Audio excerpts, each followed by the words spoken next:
ជុំរឿងព្រេងខ្មែររឿងបុរសពីរនាក់ដណ្ដើមតាំងយូរគ្នាមាននិទានមួយថាមានបុរសមួយបានបាំងតាំងយូដើរទៅតាមផ្លូវ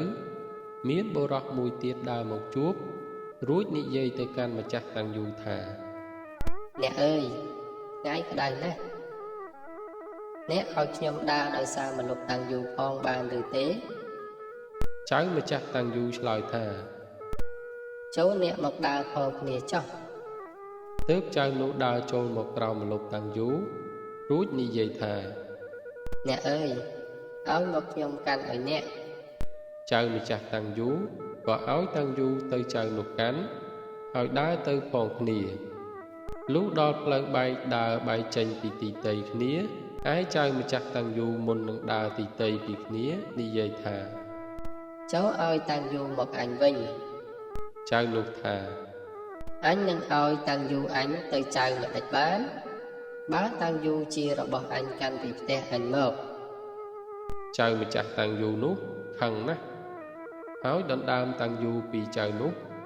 អស់ចិត្តពុំបានឡើយទើបចៅទាំងពីរនាំគ្នាដើរទៅដល់ចៅក្រម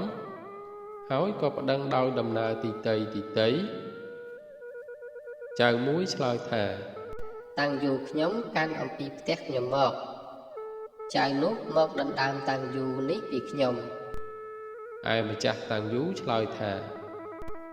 របស់ខ្ញុំកាន់ដើរមកពីផ្ទះចៅនេះដើរមកជួបនឹងខ្ញុំ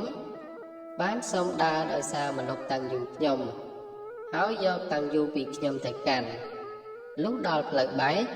មុននឹងដើរបែកចេញពីគ្នា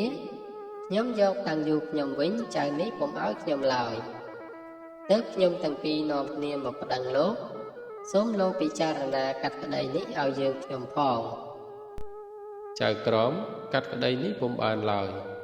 ទើបនាំចៅទាំងពីរនេះឡើងក្រាបបង្គំទូលព្រះមហាក្សត្រដោយនៅដំណើរសពគ្រប់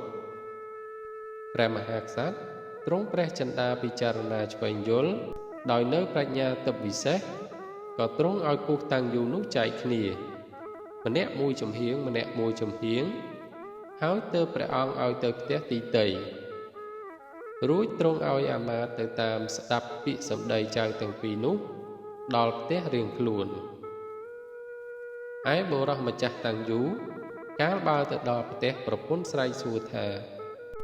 តាំងយូបាត់ទៅណាមួយចំហៀងប្តីឆ្លើយថាមេអើយ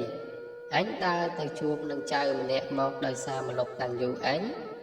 ហើយវាយកទៅកាន់ផងគ្នាទៅដល់ផ្លូវបែក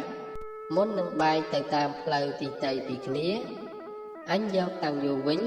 វាពុំឲ្យទើបនាំគ្នាទៅគាល់ព្រះមហាក្សត្រព្រះមហាក្សត្រទ្រង់បង្គាប់ឲ្យពុះតាំងយូនេះចែកគ្នាអាមាត្យឮពាក្យប្រពន្ធបរោះម្ចាស់តាំងយូសួរហើយប្រាប់ប្រពន្ធដូច្នោះក៏កត់ពាក្យនោះនាំថ្វាយព្រះមហាក្សត្របរោះម្នាក់ទៀតដើរទៅដល់ផ្ទះប្រពន្ធស្រែកសួរថាយើងបានតាំងយូមួយចំហៀងមកពីណាប្តីប្រាប់ទៅប្រពន្ធថាឯងអើយអញដើរទៅលេងបានតាំងយូមួយចំហៀងប្រងើយអាមាត្យបានឮពាក្យបុរសនោះនិយាយហើយបានកត់ត្រាពាក្យនោះនាំថ្វាយព្រះមហាក្សត្រព្រះមហាក្សត្រទ្រង់ឲ្យចៅទាំងពីរនោះមកដល់ទើបទ្រង់ឲ្យសូត្រតម្រាពាក្យនោះឲ្យចៅទាំងពីរស្ដាប់ចៅដែលដណ្ដើមតាំងយូនោះយល់ថាខ្លួនខុសពិតហើយក៏ឥតចម្លើយអ្វីនឹងឆ្លើយឡើយអោនមុខអៀនអន់ស្ងាត់បាត់មាត់នៅទីនោះទើបព្រះមហាក្សត្រទ្រង់ព្រះរាជាឲ្យបុរសនោះសងតាំងយូគេព្រះមហាក្សត្រទ្រង់ព្រះរាជបញ្ជាដូច្នេះចៅទាំងពីរនោះចូលចិត្តហើយក៏ក្រាបបង្គំលាទៅលំនៅទីតីរៀងខ្លួន